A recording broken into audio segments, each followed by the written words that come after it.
ধরমকাটায় পাট ভর্তি ট্রাক ওজন করার জন্য উঠতে গিয়ে ঘটল বিপত্তি। জাতীয় সড়কে উল্টে গেল ট্রাক, জখম চালক, ব্যাহত যান চলাচল। ঘটনাটি ঘটেছে আজ সোমবার 10টা নাগাদ হরিশ্চন্দ্রপুরগামী 31 নম্বর জাতীয় সড়কে ভবানীপুর ব্রিজ মোড় ফ্লাইওভারের কাছে। স্থানীয় সূত্রে জানা গিয়েছে, রাড়িয়াল থেকে এক ব্যবসায়ীর পাট বোঝাই করে কলকাতা যাওয়ার উদ্দেশ্যে ভবানীপুর ব্রিজে এক ধরমকাটায় ওজন করার জন্য ট্রাকটি উঠছিল। জাতীয় সড়ক থেকে কাঁটাটি অনেকটা উঁচু হওয়ার কারণে গাড়িটি উঠতে গিয়ে নিয়ন্ত্রণ হারিয়ে উল্টে যায়। রাস্তায় ছিটকে পড়েন খালাসি, জখম হয় চালক। দ্রুত ঘটনাস্থলে হাজির হয় হরিশ্চন্দ্রপুর ট্রাফিক নিয়ন্ত্রণে থাকা সিভিক ভলেন্টিয়ার্সরা। জখম চালককে চিকিৎসার জন্য নিকটবর্তী ডাক্তারখানায় নিয়ে যায়। ওইটা ঘুরে নিয়ে আসলাম, হাফ গাড়ি উঠে সামনের দিকে উঠে পাল্টি হলো। মানে কাঁটাটা কি উঁচু জায়গায় রাস্তা না সোজা উঠছিল।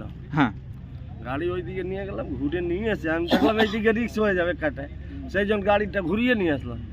ঘুরিয়ে নিয়ে এসে তারপরে উঠাচ্ছে, হাফ গাড়ি উঠেছে, তারপরে গাড়িটা পিছনে চাকাটা টেনে গাড়িতে কি ভর্তি ছিল? পাট লোড আছে। কোথা থেকে নিয়ে আসলেন? এই তো লোড হয়েছে, কাটা কাটাতে যখন উঠছিল। মানে গাড়িটা কোথায় লোড হলো? কাটাতেই লোড হলো? না এই সামনের দিকে, এই ব্রিজের সামনে পাত করে। মানে এখানেই লোড হলো গাড়িটা? মানে জখম হয়েছে কি আপনাদের মধ্যে? হ্যাঁ, এই মাথা লেগেছে, এই আলু লেগেছে। আপনার হাতে কোথাও লেগেছে? হাতে জখম হয়েছে? হ্যাঁ, হাতে লেগেছে এই সাইডে। আপনার কতজন ছিলেন গাড়িতে? আমরা তো দুজন ছিলাম, ওরা তো নেমে গেছিল, নিচে ছিল না, তো ওর পাওয়ার বেশি লাগতো। মানে কে কে ছিল? আপনি চালক ছিলেন গাড়ি? হ্যাঁ। আর খালাসি কেউ ছিল? হ্যাঁ, ও বসেছিল। খালাসির কিছু ক্ষতি হয়েছে? না ও তো নেমে গেছিল, তো ওকে নামিয়ে দিলাম আর কি।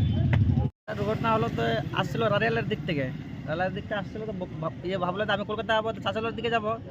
তো গাড়িটা তুলছিল আমাদের কাটার উপরে, তোলার টাইমে গাড়িটা পাল্টি হয়ে যায়। মানে রাস্তা আগে যে ছিল উঁচা, ওই রাস্তা আর নাই। এখন 1 থেকে 1.5 ফুট আমাদের কাটার সামনে নিচু করে দিয়েছে। আর এই নিচু হওয়াতেই আমাদের এখানে খুবই দুর্ঘটনা ঘটছে। মানে গাড়ি কি কাটায় উঠতে সমস্যা হচ্ছে নিচু করার কারণে? কাটা খুবই সমস্যা হচ্ছে, খুবই ভুটভুটি টোটো, মানে কোনো গাড়ি উপরে চড়তে পারছে না। আগে রাস্তা তো উঁচু ছিল, আগে 1.5 ফুট উঁচা ছিল আমাদের কাটার সামনে, কিন্তু এখন আমাদের কাটার সামনেই 1.5 ফুট নিচা করে দিয়েছে।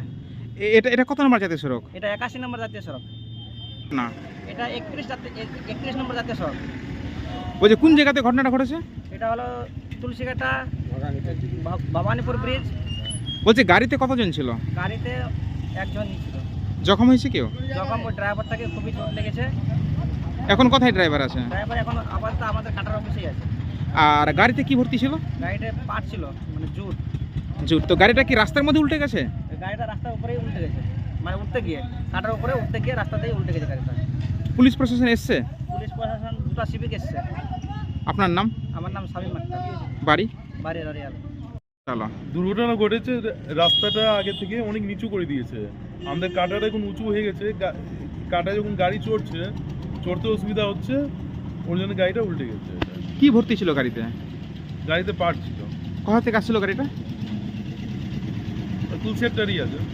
তো এই কাটা করতে এসেই কি দুর্ঘটনাটা হলো? মানে এখানে কাটাই উঠছিল কি গাড়িটা? এদিকে আসছিল গাড়িটা। তো কেউ জখম হয়েছে?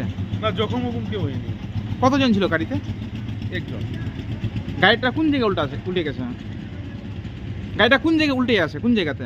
কোন জায়গাতে? হ্যাঁ, অর্ধেক রাস্তাতে উল্টে আছে। মানে এটা কি মানে ভবানীপুর ব্রিজ মোড়? হ্যাঁ। এটা কত নম্বর জাতীয় সড়ক? এটা কি বললেন? এটা কত নম্বর জাতীয় সড়কে গাড়িটা উল্টেছে? এটা প্রথম 31 নম্বর, কি 31 নম্বর জাতীয় সড়ক। আপনার নাম? বিবেক কেডিয়া। আপনার পরিচয়? আমি গীতা ধর্মঘাটার মালিক হলাম।